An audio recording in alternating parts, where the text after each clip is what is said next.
ఏంటి 50% వరకు తగ్గింపా? అవును మరి, మన Gayatri Reddy silks weaver sale లో. నమస్కారం అండి.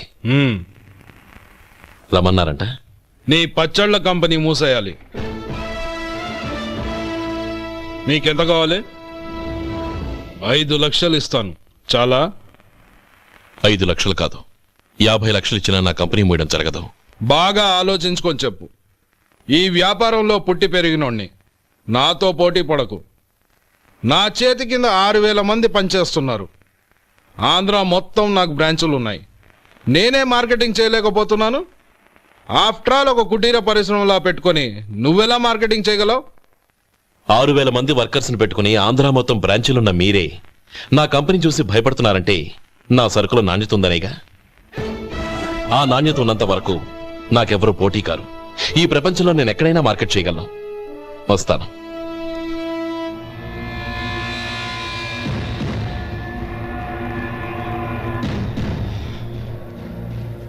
ఇక్కడ ఏం లేదండి. ఇక్కడ ఏం లేదండి. ఇప్పుడు ఊపిరి పీల్చి బిగ్బట్టు. నెమ్మదిగా వదులు. ఓకే, లే. నెమ్మదిగా ఇలా వచ్చి కూర్చో. ఏం లేదు, మామూలు కడుపు నొప్పే. ఈ టాబ్లెట్స్ 3 రోజులు వాడు. ఎలా వాడాలో ఇందులో రాశాను. Token number 29. ఏమన్నారయ్యా? టౌన్ డాక్టర్ భయపెట్టేశాడు, ఆపరేషన్ అది ఇదని. కానీ ఈ డాక్టర్ బాబు ఏమీ లేదని చెప్పాడు. అలాగా? ఈ బాబు 10 కాలాల పాటు చల్లగా ఉండాల. వస్తున్నా. రే, భగవంతుడి దయ వల్ల తమ్ముడు హస్తవాసి మంచిదని అప్పుడే పేరొచ్చిందిరా. తమ్ముడిని దగ్గరుండి జాగ్రత్తగా చూసుకో.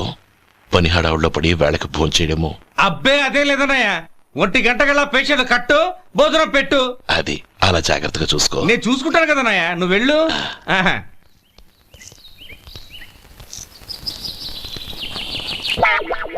అయ్యో, ఏంటయ్యా ఉంటున్నాడా ఈ దెబ్బలు? ఏదైనా యాక్సిడెంటా? అదేం కాదండి, మరి గోరు కొరికినందుకు ఎలక్ట్రిక్ స్తంభానికి కట్టేసి ఇలా రక్తం వచ్చేలా కొట్టారండి. ఊరు కురికినందుకు ఎలక్ట్రిక్ స్తంభాన్ని కట్టేసి ఇంతలా కొడతారా? వాళ్ళ అసలు మనుషులా రాక్షసులా? చాలా థ్యాంక్స్ అండి, కనీసం మీరైనా అర్థం చేసుకున్నారు. వాళ్ళు అర్థం చేసుకోలేదండి.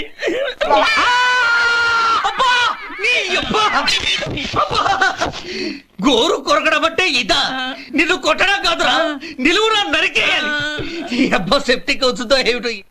మన 2 ఊర్ల పొలిమేరలో ఉన్న ఈ మల్లికార్జున స్వామి వారి దేవాలయం జీర్ణదశలో ఉందన్న విషయం మీ అందరికీ తెలుసు. ఇన్నాళ్ళు మీ ఊరు వాళ్ళు పట్టించుకుంటారని మా ఊరి వాళ్ళు, మా ఊరి వాళ్ళు పట్టించుకుంటారని మీ ఊరి వాళ్ళు దీన్ని ఇలా వదిలేశారు. ఈ గుడి మీ ఊరికి ఎంత ముఖ్యమో మా ఊరికి అంతే ముఖ్యం. కాబట్టి మన ఇరు గ్రామ ప్రజలు కలిసి దాన్ని బాగు చేయించి కుంభాభిషేకం చేయించాలనే సదుద్దేశంతో ఒక కమిటీని ఏర్పాటు చేశాం. ఈ కమిటీలో 2 గ్రామాలకు సంబంధించిన ప్రముఖులు ఉన్నారు. కమిటీ ప్రెసిడెంట్గా ఎవరిని ఎన్నుకోవాలనే విషయంలో శ్రీ గోపాలరావు గారి పేరు, శ్రీ లక్ష్మీపతి గారి పేరు పరిశీలనలోకి వచ్చాయి. అందువలన మేమందరం బాగా ఆలోచించి తర్జన భర్జనలు చేసిన మీదట శ్రీ గోపాలరావు గారే అన్ని విధాలా ప్రెసిడెంట్ పదవికి అర్హులని ఈ కమిటీ నిర్ణయించడం జరిగింది.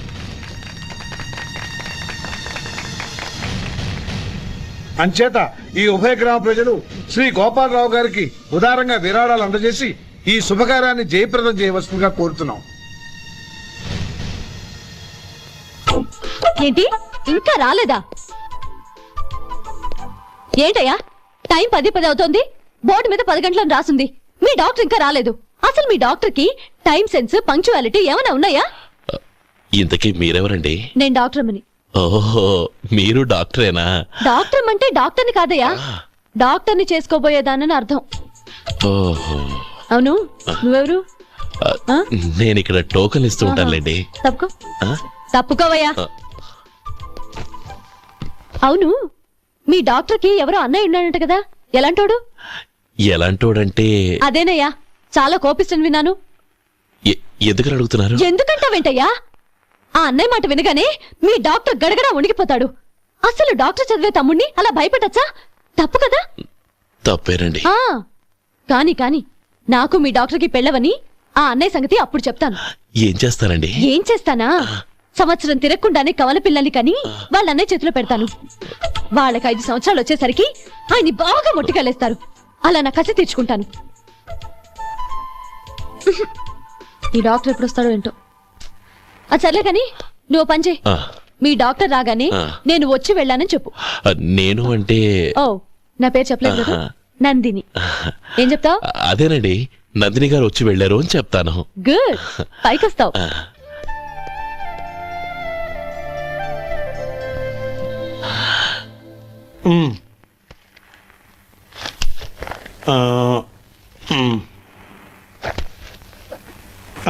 దీంతో మొత్తం 4,98,200 అయ్యాయి.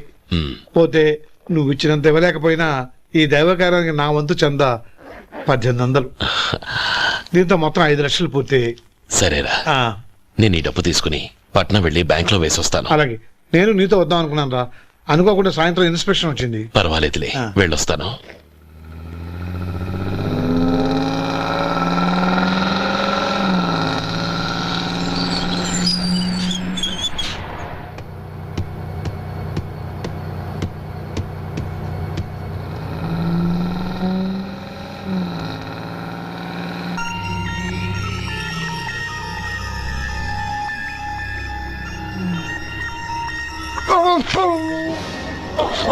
అయ్యో మూర్ఛ మూర్ఛ బసాపండి బసాపండి.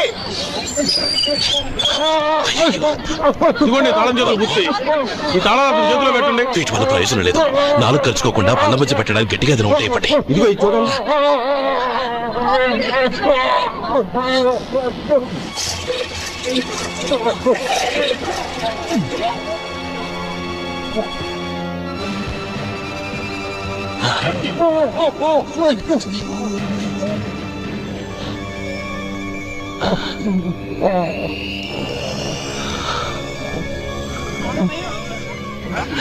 మీరు వెళ్ళి మీ సీట్లో కూర్చోండి, కొంచెం గాలాండి పట్టి. ఇప్పుడు ఎలా ఉంది బాబు?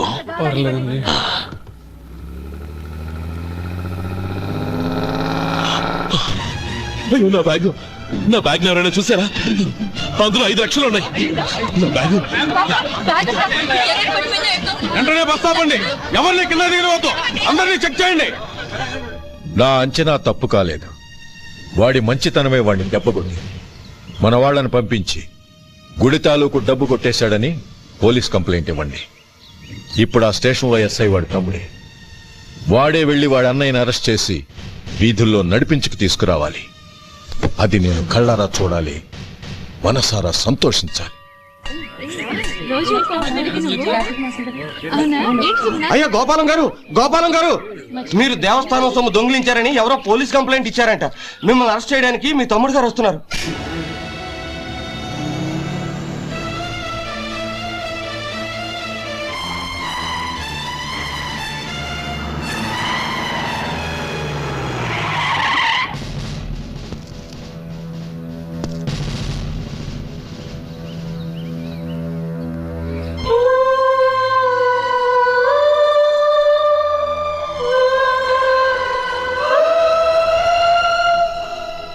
చూడు గోపి, ఎప్పుడు నువ్వు ఉద్యోగంలో చేరావో అప్పుడే తనా పరానే తేడా మర్చిపోవాలి. నేరం చేసిన వాడు నీ తమ్ముడైనా అన్నైనా సరే శిక్షించాల్సిన బాధ్యత నీది. అది నువ్వు నీ ఉద్యోగానికి ఇచ్చే గౌరవం.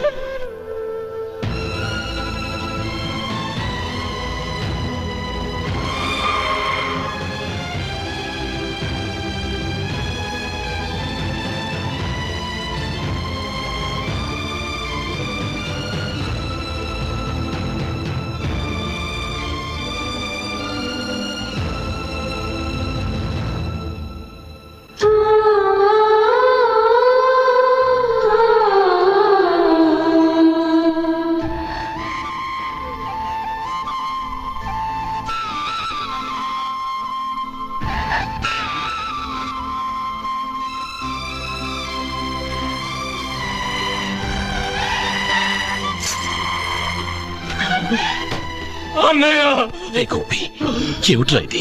నన్ను క్షమించు అన్నయ్య. నేను కోరి ఉద్యోగుల చేరిన మాట నిజమే, కానీ ఇలాంటి పరిస్థితి ఎదురవుతుంది అనుకోలేదు. నా ఒంట్లో ప్రతి రక్త పట్టు నీ భిక్షానన్నయ్య. నిన్ను అవమానపరిచి ఉద్యోగం నిలబెట్టుకునే బదులు నా ప్రాణాలను వదులుకుంటారు, కానీ ఈ పని మాత్రం నేను చేయలేను అన్నయ్య.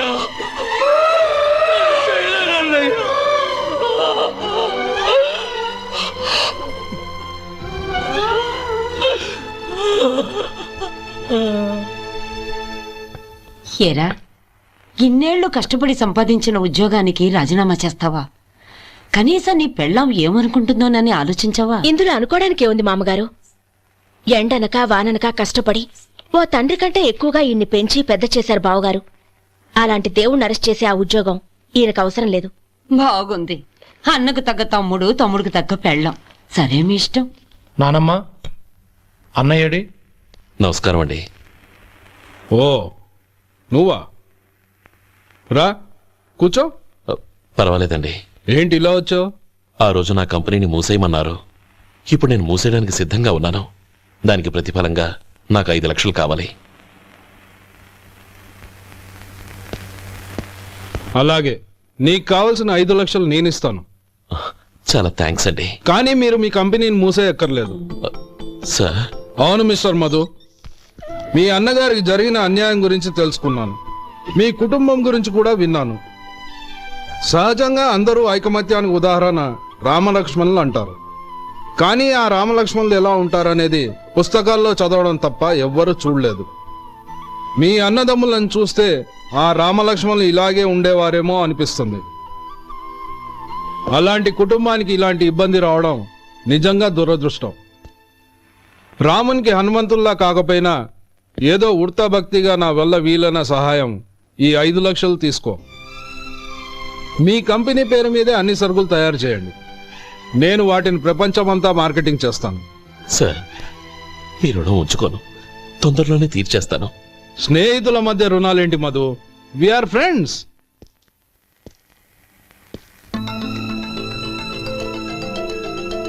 ఏంటే అక్కడ ఆగిపోయావు? రా. నువ్వు మీ అన్నయ్యని అరెస్ట్ చేయడానికి అట్టెళ్ళావు, ఆయన లొంగిపోవడానికి ఇటు వచ్చారు. అవును, యూనిఫామ్ చేత్తో పట్టుకొచ్చావేంటి? సార్, నేను రే, ఈ మాత్రం దానికే బెదిరిపోయి ఉద్యోగం వదులుకుంటావా? నువ్వు ఇలాంటివి ఎన్నో సమర్థవంతంగా ఎదుర్కోవాలి. నిన్ను నేను ఎస్పీగా చూడాలి. అది కాదన్నయ్య. ఇంకేం మాట్లాడకో. ఇన్స్పెక్టర్ గారు, నన్ను లాకప్ లో పెట్టండి. ఆగండి సార్, ఆ డబ్బు ఎక్కడికి పోలేదు. నేనే తీసి జాగ్రత్త చేశాను. ఈ విషయం అన్నయ్యకి తెలియక బ్యాగులో డబ్బు కనబడకపోవడంతో అది పోయిందనుకున్నాడు. నే పట్నం నుంచి వచ్చేసరికి జరిగిన గొడవంతా తెలిసిందే. రే మధు, జరిగిన దానికి నన్ను క్షమించనయ్యా. ఇంటికి వెళ్ళాక అన్ని వివరంగా చెప్తాను. సార్, ఇదిగోండి 5 లక్షలు. ఇది కమిటీ వాళ్ళకి అప్పగించి ఈ కేసు కొట్టేయండి సార్. భలే వాడివయ్యా, తీసినప్పుడు ఒక మాట ఆయనతో చెప్పుండొచ్చుగా. అనవసరంగా పెద్ద ఆయన స్టేషన్ వరకు రప్పించావు. Sorry sir. అన్నయ్య, మీరింటికి వెళ్ళండి. నేను లెక్క అప్ప చెప్పేసి వస్తాను. వస్తానండి. అలాగే. ఎలా దెబ్బ కొట్టాలన్నా కుదరటం లేదు. అయినా వీళ్ళకు ఉన్న పళ్ళంగా 5 లక్షలు ఎలా వచ్చాయి? అదే బావా, నాకు అర్థం కావటం లేదు. నీకు అర్థమైతే ఆశ్చర్యపడాలి గాని అర్థం కాకపోతే ఆశ్చర్యమేముంది? Useless fellow.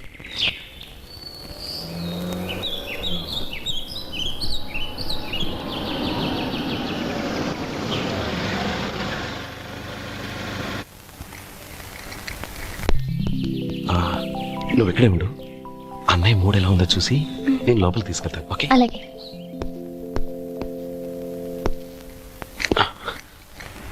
అన్నయ్య, ఏంట్రా? నేను చాలా రోజుల నుంచి నీకు విషయం చెప్తున్నాను, గుర్తుందా? ఏ విషయం? అదే అన్నయ్య, నేను ఓ అమ్మాయిని లవ్. ఓహో, లవ్ చేస్తున్నావా? ఆ విషయం నువ్వు నాకెప్పుడు చెప్పావురా? ఊళ్ళో అందరూ అనుకుంటుంటే నేను విన్నాను. సారీ అన్నయ్య, నీకు చాన్నాళ్ళుగా చెప్పాలనుకుంటున్నాను కదా, అందువల్ల చెప్పేశానేమో అనుకున్నాను. ఓహో, ఆ అమ్మాయి వచ్చిందన్నయ్య, బయట నిలబడి ఉంది. బయట నిలబెట్టడం ఏమిట్రా? లోపలికి తీసుకురా. అలాగే అన్నయ్య. ఏయ్, అన్నయ్య మంచి మూడ్లో ఉన్నాడు, రా. కమ్.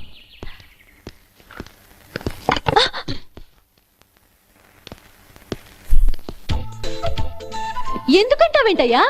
ఆ అన్నయ్య మాట వినగానే మీ డాక్టర్ గడగడ వణికిపోతాడు. అసలు డాక్టర్ చదివే తమ్ముడిని అలా భయపెట్టచ్చా? తప్పు కదా? తప్పేనండి.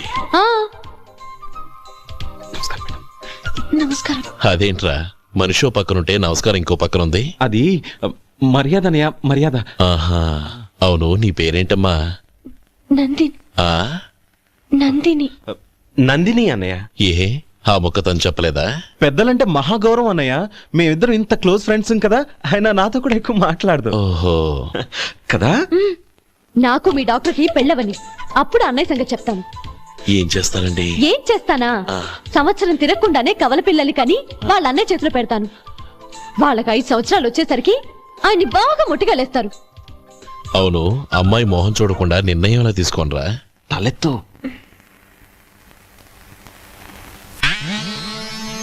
ఏం చెప్తావు? అదేనండి, నందిని గారు వచ్చి వెళ్ళారని చెప్తాను. గుడ్, పైకొస్తావు. ఈయన మీ అన్నయ్య? అవును. నందిని, ఏమైంది? ఎందుకు ఏడుస్తున్నావు? ఈయన మీ అన్నయ్యని తెలియక తెలియక హాస్పిటల్ దగ్గర మర్యాద లేకుండా దురుసుగా మాట్లాడాను. ఆయన ఈ పెళ్లి ఒప్పుకోరు. అలాంటి చిన్న చిన్న విషయాల్ని మా అన్నయ్య పట్టించుకోడు. అయినా నేను కన్విన్స్ చేస్తాను కదా. ఆయనకంత అవమానం జరిగాక ఎందుకు కన్విన్స్ అవుతారు? అవ్వరు. చూడు, నువ్వు వేరే పెళ్లి చేసుకొని నీకు పుట్టబోయే బిడ్డకు నా పేరు పెట్టుకో. ఏంటా మాటలు? నేనే నుయ్యగుయ్య చూసుకుంటాను. అదిగో ఆ చూపు చూడు, ఆ చూపు ఒకలా ఉంది. ఖచ్చితంగా ఆయన ఈ పెళ్లికి ఒప్పుకోరు. నందిని, నా మాట విను ప్లీజ్. నందిని, రే శేఖర్, ఆ అమ్మాయి చెప్పింది నిజమే. తనని ఎప్పుడైతే హాస్పిటల్ దగ్గర చూశానో అప్పుడే నేను నిర్ణయానికి వచ్చేసాను. విన్నావా? నేను చెప్పానుగా, ఆయన ఆల్రెడీ ఓ నిర్ణయానికి వచ్చేసారట. ఇక నేను వెళ్తాను. అలాగే వెళ్ళి ఈసారి వచ్చేటప్పుడు మీ అమ్మా నాన్నల్ని తీసుకురా. ముహూర్తాలు ఎప్పుడు పెట్టుకోవాలో నిర్ణయించుకుంటాం. అర్థం కాలేదా? నువ్వే మా వాడికి సరైన జోడి. అదే నేను తీసుకున్న నిర్ణయం. థ్యాంక్ యూ బాబు గారు, నన్ను ఆశీర్వదించండి. లేమ్మా, శీఘ్రమేవ కళ్యాణ ప్రాప్తిరస్తు.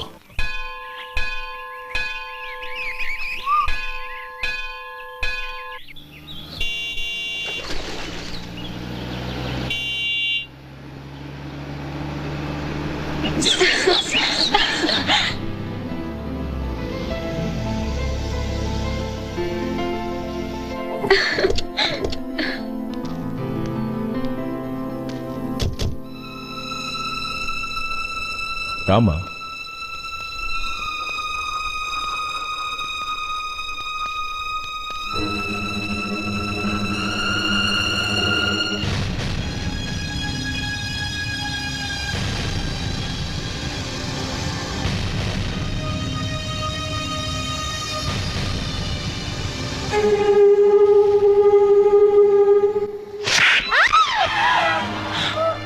నా పరువు తీసావు కదే.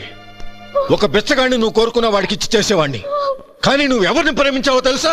ఎవడి నీడ సోకితే పంచమహాపాతకాలు అంటుకుంటాయనుకుంటున్నానో వాడి తమ్ముణ్ణి.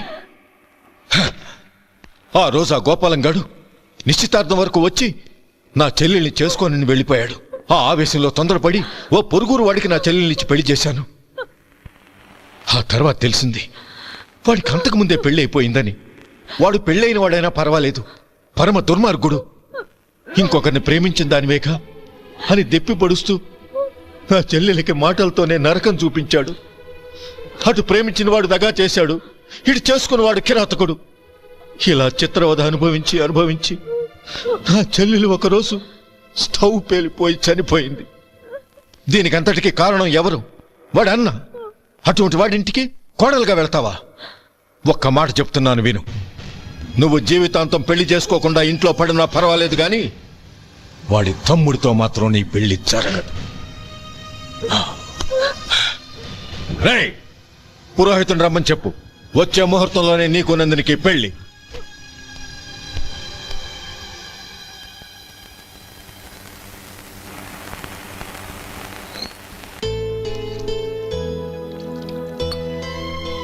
ఒరే, అదేంట్రా ఒక ముద్దైనా తినకుండా చేయగడిగేశావు? నాకు ఆకలి కాలేదు నానమ్మ.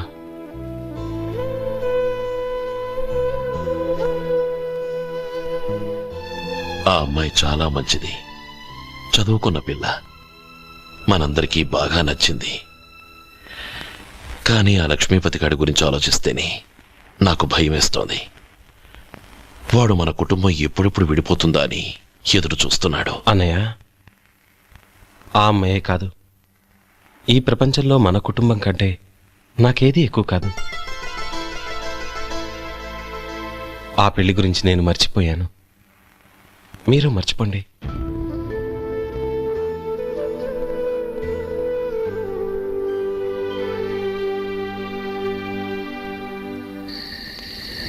శేఖర్, నువ్వా?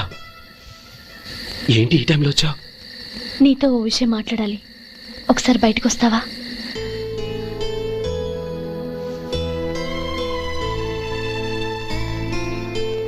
ఏంటి సూట్ కేసుతో వచ్చావు? శేఖర్, మా నాన్న నాకు వేరే పెళ్లి చేయాలని చూస్తున్నాడు. అందుకే నేను నిర్ణయానికి వచ్చాను. మన ఇద్దరం ఎక్కడికైనా పారిపోదాం. చూడండి, ఈ టైంలో నిన్ను నన్ను మా అన్నయ్య చూశాడంటే బాగోదు. నువ్వు వెళ్ళిపో. అన్నయ్య అన్నయ్య అన్నయ్య, ఎప్పుడు మీ అన్నయ్య మాటేనా? నీకు నేను ముఖ్యమా, మీ అన్నయ్య ముఖ్యమా? నాకు మా అన్నయ్య ముఖ్యం.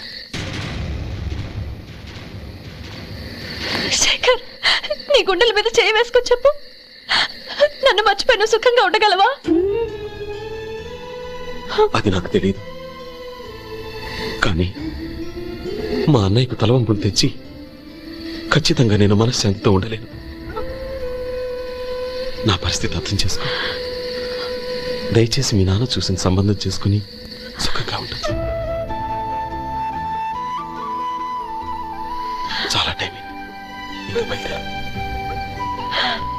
నన్ను క్షమించు.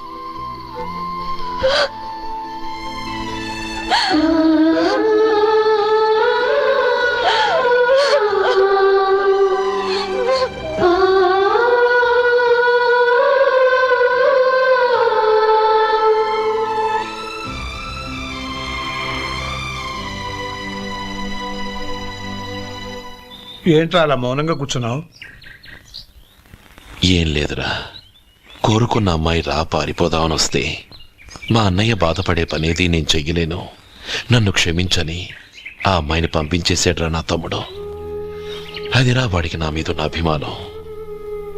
ఇంతవరకు వాడు అడిగింది ఏది నేను లేదని లేదు. ఒక అన్నగా వాడి పట్ల నా బాధ్యతలన్నీ నెరవేర్చాను. అలాంటిది ఈరోజు వాడు మనసారా కోరుకున్న అమ్మాయిని వద్దని నేను ఎలా చెప్పగలనరా? వాడి సంతోషం కంటే నాకు కావాల్సిందే ఉంది. అందుకే నేను ఒక నిర్ణయానికి వచ్చాను. ఓపెనింగ్ స్టాక్ 31,700 అండి. ఈ రోజు 200 లారీల్లో 21,500 ప్యాడీ వచ్చిందండి. అవి ఈ పక్కన సర్దించానండి. తర్వాత ఇవి నిన్నొచ్చిన ధాన్యం బస్తాలండి. 50 లారీల్లో 5,000 బస్తాల బియ్యం బయటకు పంపించామండి. సాయంత్రానికి మన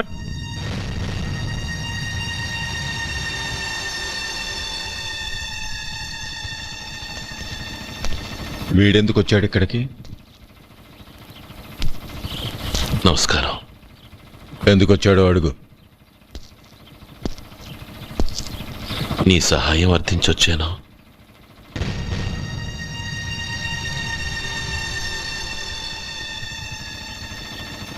మీరు వెళ్ళండి.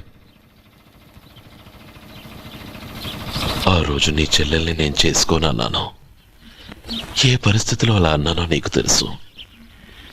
నేను చేసింది తప్పని నీకు అనిపిస్తే ఆ తప్పుకి నా తమ్ముడిని శిక్షించద్దు. మన మధ్య ఉన్న విరోధం తెలియక వాళ్ళు ప్రేమించుకున్నారు. నేను నా తమ్ముడికి నీ కూతుర్ని మని అడగడానికి వచ్చాను. దయచేసి వాళ్ళ పెళ్లికి అంగీకరించు. నీ మొహం చూస్తేనే పాపమని సొంత ఊరినే వదిలేసి వచ్చిన వాణ్ణి. అలాంటి నేను నీ ఇంటికి నా బిడ్డనివ్వాలా? ఇన్నేళ్లుగా నీ నీడ కూడా నా మీద పడకూడదని పట్టుదలగా ఉన్న నేను దాన్ని వదులుకొని నీతో సంబంధం కలుపుకోవాలా? సరే, నేను నా పట్టుదలని ఆత్మాభిమానాన్ని అన్నిటినీ వదులుకొని నా కూతుర్ని తమ్ముడికిచ్చి చేశానే అను. దానికి బదులుగా నువ్వేం వదులుకుంటావు? ఏం వదులుకుంటావో చెప్పు.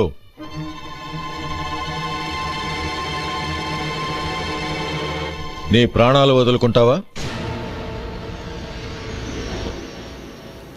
అలాగే. నీ ప్రాణం వదిలితే నాకేంట్రా లాభం? నువ్వు దేని మీదైతే ప్రాణాలు పెట్టుకున్నావో దాన్ని వదిలే. నీ తమ్ముళ్ళ మీదగా నువ్వు ప్రాణాలు పెట్టుకున్నావు, ఆ తమ్ముళ్లను వదిలే. అన్న అనే బంధానికి నువ్వు నీళ్లు వదిలేయాలి. ఎప్పుడు నీ తమ్ముడు నా కూతురి మెళ్ళలో తాళి కడతాడో అప్పుడే నీకు నీ తమ్ముళ్లకు ఉన్న అనుబంధం తెగిపోవాలి. నీ తమ్ముడు నా కూతురి మెళ్ళలో తాళి కట్టడానికి ముందే నువ్వు శాశ్వతంగా ఈ ఊరు వదిలి వెళ్ళిపోవాలి. వీటన్నిటికీ నువ్వు అంగీకరిస్తేనే ఈ పెళ్లికి నేను అంగీకరిస్తాను.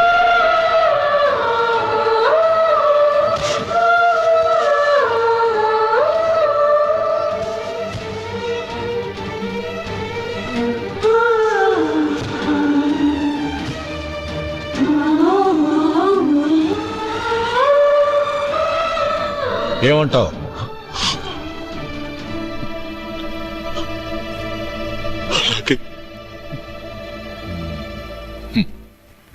ప్రమాణం చేయి.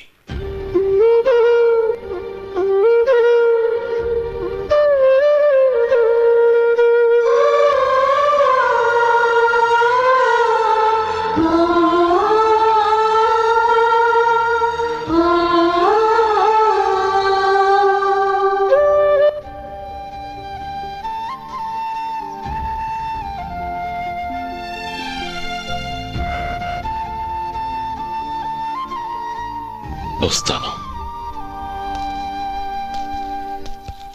అంకుల్, నందినిని నాకిచ్చి పెళ్లి చేస్తానని చెప్పి ఇప్పుడు వాడి తమ్ముడికిచ్చి చేస్తానని మాటిచ్చారేంటి? రే, నువ్వు నోరు మూసుకోరా. వీడి తమ్ముళ్ళు విడిపోవాలని ఇన్నేళ్లుగా ఎదురు చూశాను. ఇప్పుడు నా కల నిజం అవబోతోంది. నువ్వేం దిగులు పడకు. నీకు వేరే మంచి పిల్లని చూసి ఘనంగా పెళ్లి జరిపిస్తాను.